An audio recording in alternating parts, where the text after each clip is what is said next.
Nú ætlum við aðeins að skoða líkur. Líkur eru þegar við erum að reikna eða meta hversu mikla líkur eru á því að hlutur eða atburður gerist eða gerist ekki. Við táknum líkur með tölum frá 0 og upp í 1. 0 þá eru engar líkur á að atburðurinn gerist, eða 1 heill þá eru allar líkur á að atburðurinn gerist. Við getum líka hugsað þetta svolítið eins og 0 og 100%. Síðan notum við brot og við skrifum þetta almennt upp sem almenn brot. Þannig að til dæmis helmingslíkur eru hálfur. Og ef það eru þriðjungslíkur þá skrifum við það sem er þriðja. En svo geta líkurnar líka verið meir en hálfur. Það geta til dæmis verið 2/3 og svo framvegis. Og það eru öll möguleg brot í boði þar á milli. Við teiknum líkur almennt upp þannig að talan upp á striki er tala sem uppfyllir skilyrðin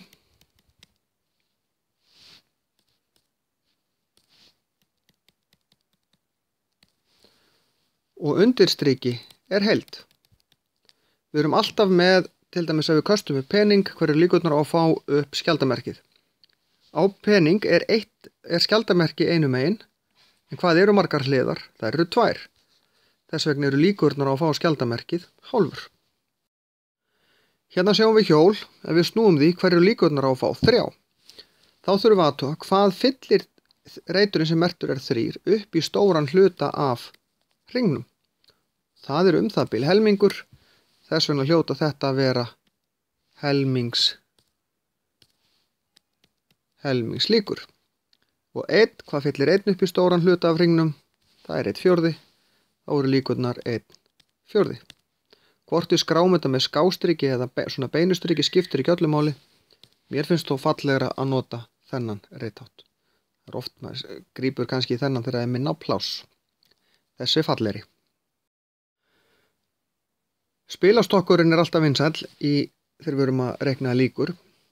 Og aftur, þá þurfum við að muna upp á striki það sem uppfyllir skilyrðin og fyrir neðanstrik er heildin.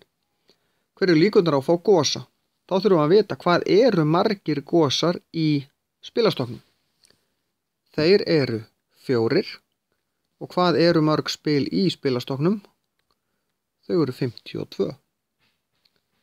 Seinna lærið þið svo að stytta þetta niður í 1/13 en við ræðum það seinna. Rauða drottningu. Hvað eru margar drottningar í spilastokknum? Það eru 4, en bara helmingurinn af þeim eru rauðar, hjarta og tíguldrottningin. Það eru bara 2 og aftur, það eru 52 spil í stokknum. Ef við erum með spilastokk þar sem er búið að taka ykkur spil úr, þá lækkar þessi tala sem því nemur.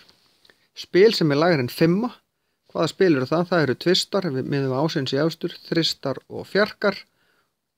Og hvað eru margir að hverju? Það eru 4 það ekki. Þannig að þau eru með 4 svona, pluss 4 pluss 4. Þetta eru 12 spil. 12 af 52.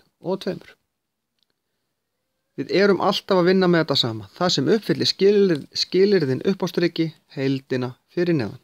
Og svo einfalt beint deilingastrik á milli.